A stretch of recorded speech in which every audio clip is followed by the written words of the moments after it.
오늘 본문의 말씀을 통해서 마귀를 대적하라 그리하면 너희를 피하리라 하는 제목으로 은혜를 나누기를 원합니다. 지금 우리는 바울의 1차 선교 여행을 살펴보고 있습니다. 또 그레데스에서 또 마게도냐 지방으로 건너가게 되었고, 거기에서 비시디아 안디옥에 올라가게 되고, 또 거기에서 다시 쫓겨나서 이고니온으로 쫓겨나게 됩니다. 또 우리 지난주에 보았던 앞에 본문에서는 이고니온에서도 또 유대인들이 선동하여서 쫓아내므로 돌로 치려하니 도망하여서 루스드라에 이르고, 오늘 본문은 루스드라에서 일어난 사건을 다루고 있습니다. 사도 바울이 전도를 계속하고 선교 여행을 할 때 드러나는 공통적인 특징은 가는 곳마다 말씀이 증거되어질 때 말씀으로 변화를 입고 믿음으로 새로 일어서는 사람이 생기고, 반면에 반대하고 선동하고 위협하여서 사도 바울과 바나바를 쫓아내려고 하는 그룹들이 계속 있는 것을 보게 됩니다. 13장에 보니까 비시디아 안디옥에서는 영생을 주시기로 한 자는 다 믿고 허다한 무리가 주님께 왔더라고 했는데, 반대하는 세력들은 그 지역의 유력한 자들을 선동하여 바울을 핍박하고 쫓아내었다라고 말하고 있습니다.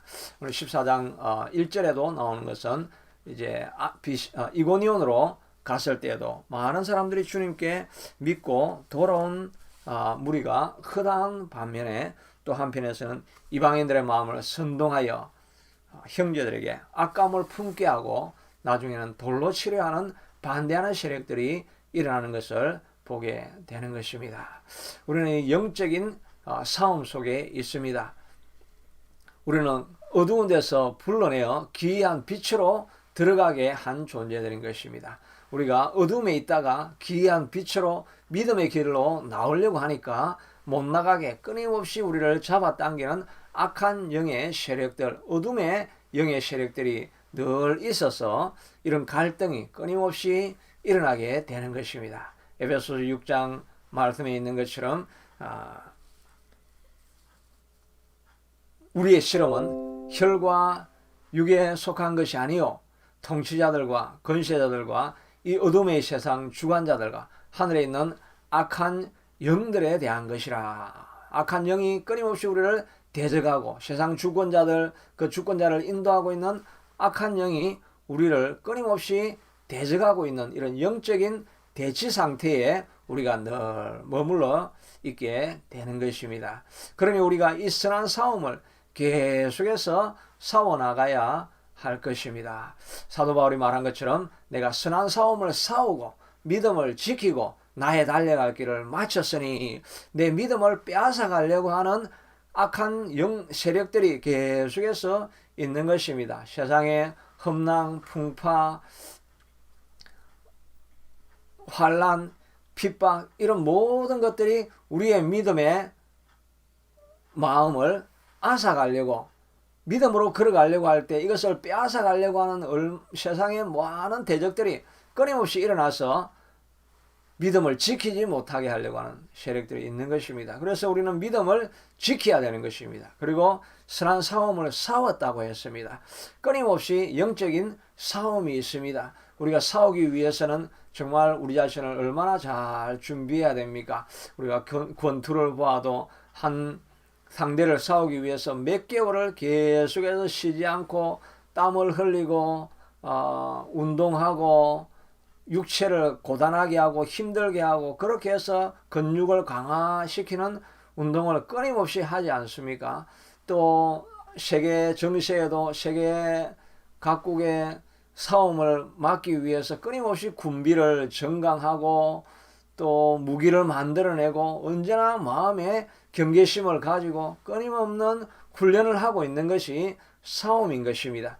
그러므로 우리도 이 땅을 살아가면서 내가 편안하게 안주하고 살아가야 되겠다, 아무런 싸움도 내게도 없다, 그것은 사단에게 우리가 적어 있는 것입니다. 매일매일 우리 자신의 몸을 쳐서 복종하게 하며 하나님의 말씀과 기도와 또 하나님을 묵상하는 일들과 이런 일에 우리의 온 힘과 마음을 기울여서 주님을 쫓아가려고 애를 쓰고 있지 않으면 우리는 어느 순간에 사단에게 눌려서 편안하고 안주하는 것 같지만 마음이 둔하여지고 세상 염려 근심이 우리의 마음을 누르게 되어서 하나님 안에서 자유를 다 잃어버리고 살아가게 되는 것입니다. 마치 급류에 물고기들이 그 자리에 머물러 있기 위해서는 끊임없이 지느러미를 움직이며 수영을 하고 있어야 그 자리에 머무는 것처럼 우리의 영적인 훈련도 마찬가지일 것입니다. 뒤로 물러가지 않으려고 하면 자기 몸을 쳐서 끊임없이 기도하는 시간, 주님 앞에 나아가는 시간을 애써 마음을 기울이지 않으면 우리가 주님 앞에 가까이 나아갈 수 없고 신앙을 지킬 수 없는 것, 신앙 싸움을 싸워야 되는 것입니다. 그뿐만 아니라 믿음의 걸음을 경주를 끝까지 경주하였다라고 말하고 있습니다. 믿음의 많은 허다한 증인들이 다 믿음의 선한 길을 다름질을 경주하였다고 말하고 있습니다. 우리도 끝까지 달려가야 하는 것입니다. 달려가다가 자전거 페달을 놓아버리면 자전거가 그대로 서 있을 수가 없죠. 앞으로 가지 않으면 넘어져 있는 것을 보게 되는 것입니다. 우리가 주님이 주시는 꿈과 비전과 소망을 가지고 하나님이 주시는 마음의 열정과 소원을 가지고 계속 달려가고 있지 아니하면 어느 순간에 우리는 이미 넘어져 있는 것을 보게 되는 것입니다. 그래서 우리가 하나님 앞에 하나님이여 내 마음에 소원을 두고 행하시는 하나님께서 내 마음에 주의 소원을 두시옵소서. 열정을 잃지 않고 계속해서 페달을 밟으며 앞으로 달려갈 수 있게 해주시옵소서 라고 기도하는 것이 필요할 것입니다. 끊임없이 우리가 달려가는 하나님이 주신 소원과 비전과 꿈을 가지고 있어야 우리가 무너지지 않을 것입니다. 이와 같이 끊임없이 우리가 복음을 전하려고 할 때에도 대적하는 세력들이 끊임없이 일어나는 영적인 싸움의 현장에서 우리가 물러가지 않게 되도록 달려가는 선한 싸움을 계속해서 해야만 할 것입니다.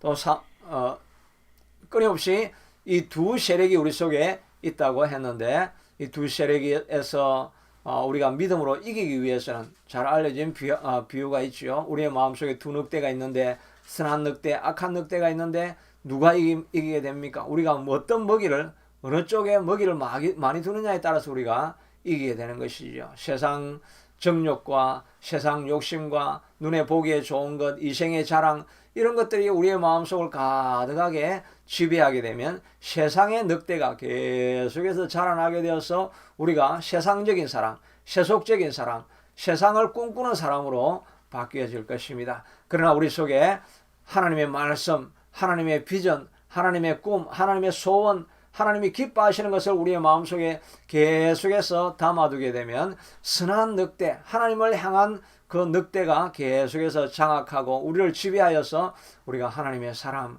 하나님이 기뻐하시는 사람으로 성장하고 자라가게 되는 것입니다. 그러므로 우리가 날마다 우리 마음속에 무엇을 채우고 있는가 하는 것을 날마다 바라보아야 하겠지요. 우리가 보는 관심사, 우리가 보는 미디어 이런 것들이 세상 것들로 가득하면 우리의 마음에 세상이 가득해지는 것입니다. 그러나 주님의 말씀으로 우리를 점점 더 가득 채우게 되어지면 미디어를 통해서 하나님의 역사하심을 자꾸 듣게 되면 우리 안에 믿음의 늑대가 자라나게 되어지고 믿음의 사람으로 변화되어지게 될 것입니다. 사단을 가까이 하다가 하와는 망하지 않았습니까? 사단은 뱀이 가까이 오는 것을 막아야 될 텐데 뱀이 와서 모든 동산의 나무는 다 먹지 말라고 하더냐? 다 먹지 말라고 한 적은 없습니다. 선악과 먹지 말라고 했는데 그렇게 물어보니까 다 먹을 수 있지만 선악과는 먹지 말라고 했다. 먹으면 죽을까 하노라. 가까이 있다 보니까 말씀을 죽을지도 모르겠다. 이렇게 마음이 바뀐 것입니다. 정령 죽으리라고 하신 말씀에 대해서 사단과 세상과 가까이 하다 보니까 죽을 수도 있고 안 죽을 수도 있고 이렇게 믿음이 흐릿해지고 마음이 흐릿해지고 결단이 흐릿해지다 보니까 결국은 사단의 길로 걸어가서 결국은 선악과를 따먹고 죄악의 저주를 오고 오는 세대가 다 물려받게 만들게 되는 것입니다. 우리도 어느 순간에 사단과 가까이 하다가 세상과 가까이 하다가 있다 보면 사단의 소원하는 대로 우리가 다 이끌려 가게 되는 것입니다. 그래서 야고보서에서는 사단을 마귀를 대적하라. 그래야면 너희를 피하리라. 하나님을 가까이 하라. 그래야면 하나님이 너희를 가까이 하시리라. 사단은 대적을 해야 하는 것입니다. 베드로가 예수님 십자가를 지는 일이 결코 당신에게 일어나서는 아니 될 것입니다. 주님께서 사단아 내 뒤로 물러가라. 너는 하나님의 일을 생각하지 아니하고 세상 일을 생각하고 하나님의 일을 생각하지 아니하는도다. 사단아 내 뒤로 물러가라 라고 단호하게 예수님께서는 외치는 모습을 볼 수가 있는 것입니다. 우리도 사단을 대적하라. 그래야면 너희를 떠나리라고 말하고 있는 것입니다. 사단의 생각이 몰려올 때, 악한 생각이 몰려올 때 우리가 대적하여서 주님의 말씀으로 우리를 채워야 할 것입니다. 사단을 대적하는 길은 쫓아내는 길도 있지만 우리 안에 하나님의 말씀으로 가득 채워지게 되면 사단이 물러가게 되는 것입니다. 병에 공기를 다 빼버리려고 하면 물을 채워 넣으면 공기가 들어갈 수 없는 것과 마찬가지로 우리의 마음속에 말씀, 기도, 성령으로 가득 채워 놓으면 어떤 사단의 세력도 우리를 이기지 못하게 되는 것입니다. 말씀을 멀리하고 기도를 멀리하고 성령을 멀리하면 우리의 마음속에 사단이 아무리 쫓아내려고 해도 사단은 쫓아나지지 아니하고 우리의 마음에 어두운 생각, 더러운 생각, 악한 생각, 추한 생각들이 가득하게 들어오는 것을 우리가 경험하게 되는 것이지요. 그러니 우리가 우리의 마음속에 성령의 생각, 믿음의 생각, 말씀의 생각, 소망의 생각을 자꾸 채워넣어야 병의 모든 악한 것들이 다 떠나가고 하나님의 것으로 가득 채워지게 될 것입니다. 이 사단은 또한 얼마나 악한 자입니까? 포기할 줄을 모르는 자입니다. 오늘은 루스드라에서 복음을 전하게 되는데 루스드라에서 복음을 전할 때 그 다음 절에 보면 우리가 읽지 않은 19절에 보면 비시디아 안디옥에서 그리고 이고니온에서 이 유대인 무리들이 핍박하고 돌로 치려 하던 그 무리들이 루스드라까지 찾아오게 되는 것입니다. 비시디아 안디옥에서 이고니온까지가 180km, 이고니온에서 루스드라까지가 36km, 216km를 쫓아와가지고 돌로 쳐서 핍박하며 죽이려고 하는 것입니다. 사단은 포기하지 않습니다. 사단은 끝까지 우리를 물고 늘어져서 우리가 마지막 멸망하고 망할 때까지 그는 우리를 포기하지 않습니다.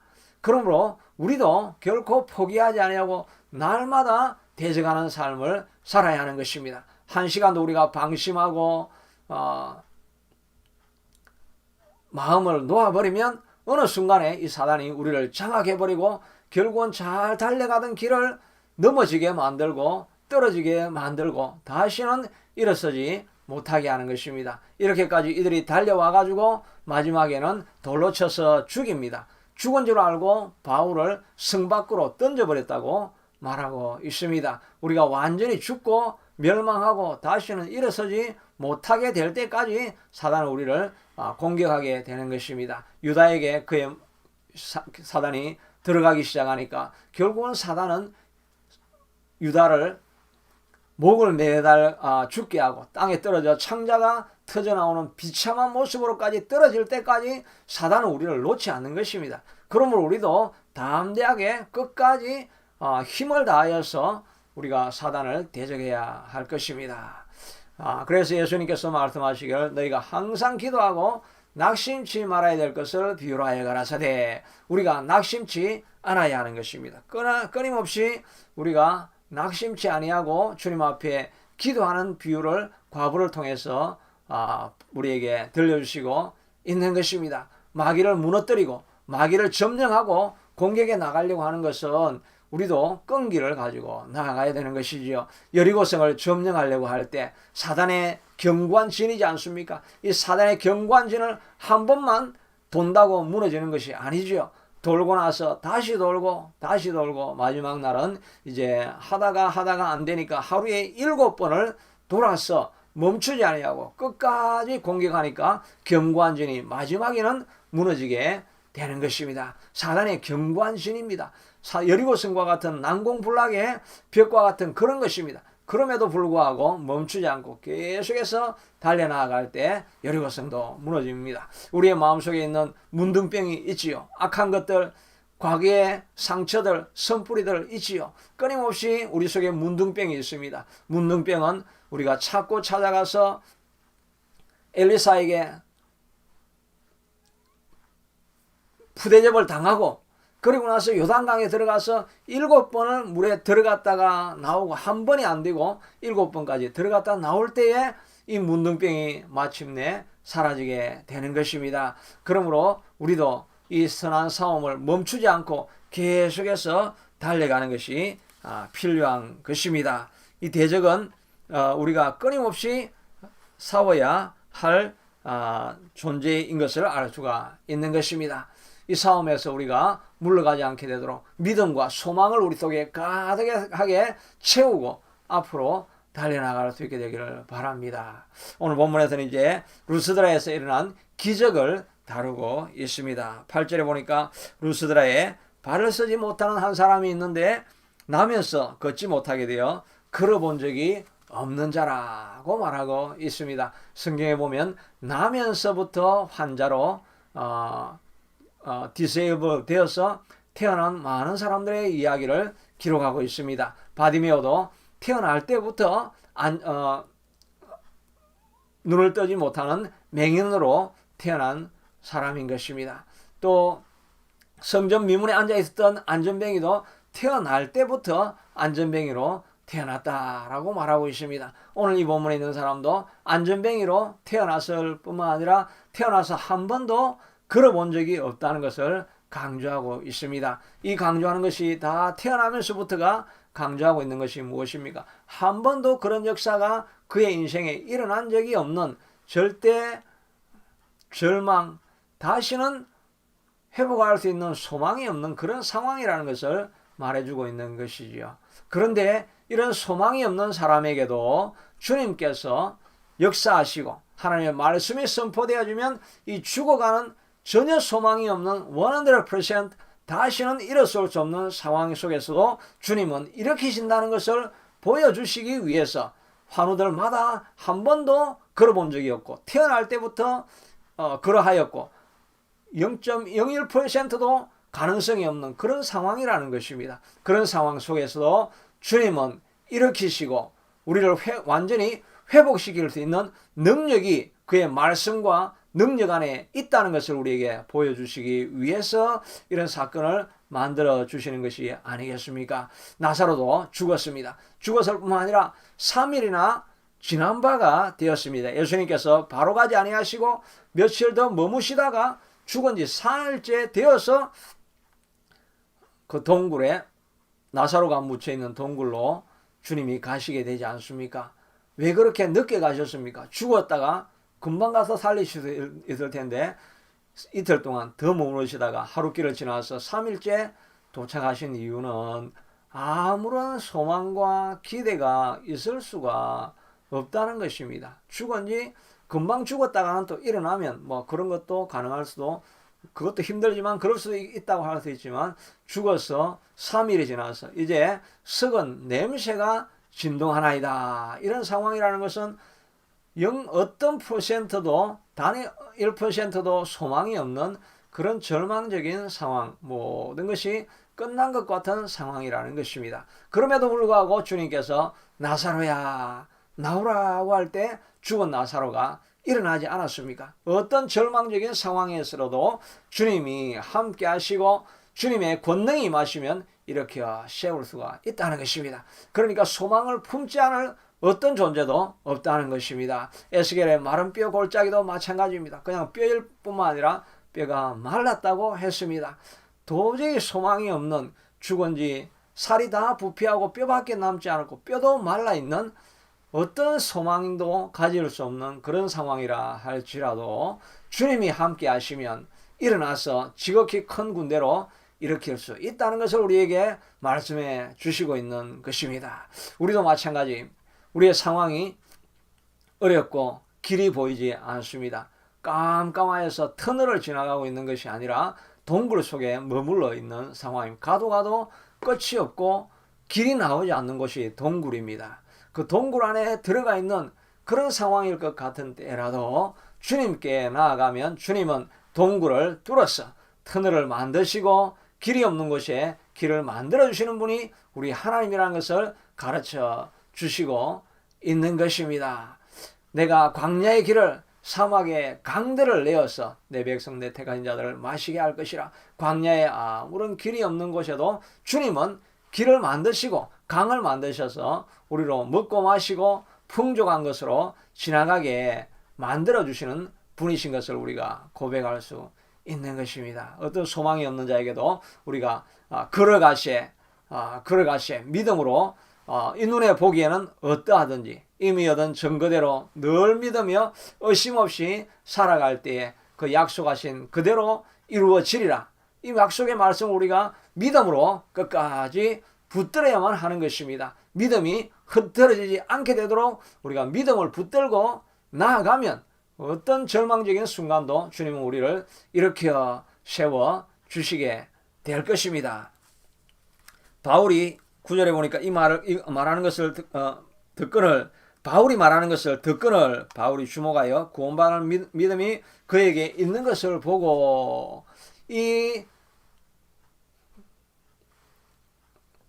절대 절망에 태어나면서부터 걷지 못하는 이런 상황 속에서도 이 사람이 구원을 얻게 되는 길은 바울이 말한 것을 듣고 주목하여서 그 마음속에 그 말을 믿는 마음이 생긴 것입니다. 그러니까 말씀을 들어야 믿음이 생기는 것이죠. 믿음은 들음에서 나며 들음은 그리스도의 말씀이라고 약속하신 것처럼 주의 말씀을 우리가 들을 때 믿음이 일어나게 되는 것입니다. 그러니 우리가 계속 길을 열어서 믿음의 말, 소망의 말, 하나님의 메시지를 계속해서 듣다 보면 소망이 없고 희망이 없는 그런 자리에서도 소망과 희망과 비전을 우리가 얻게 되는 것이죠. 믿음은 들음에서 나는 것입니다. 이 안전뱅이가 말씀을 들을 때 그 마음속에 믿음이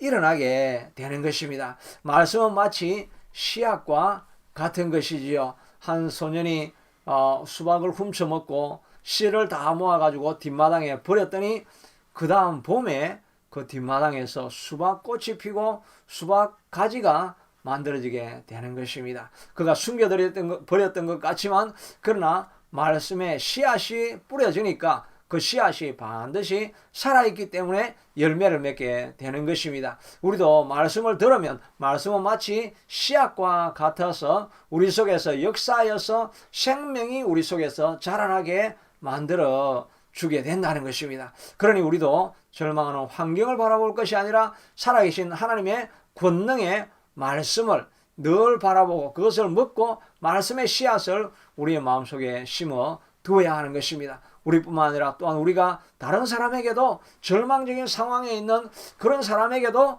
우리가 해야 될 일은 하나님의 말씀의 씨앗을 심는 것입니다. 당장은 나타나지 않는 것 같지만 시절이 지나고 봄이 오면 그 씨앗이 꽃이 피고 열매를 맺게 되는 것처럼 우리는 절망적인 상황, 아무것도 이룰 수 없는 상황 같은 그런 상황에 있는 사람이라 할지라도 우리가 해야 될 것은 말씀의 씨앗을 뿌려놓는 것입니다. 말씀의 씨앗을 뿌려놓으면 그 말씀이 결국은 열매 맺게 되어지고 삶의 변화를 가져오게 되는 것입니다. 에스겔의 문지방에서 생명수가 흘러나갈 때, 생명의 말씀이 흘러나갈 때 바닷속의 모든 죽은 것들이 일어나고 또 열매 맺지 못하던 가지가 열매 맺고 풍성한 삶으로 바꾸어지게 되는 것입니다. 우리도 주의 말씀을 뿌려놓아야 어떤 상황 속에 절망적으로 안 될 것 같은 상황이라도 믿음의 말씀을 선포해 놓으면 그 말씀이 생명이 되고 변화를 일으키게 되는 것입니다.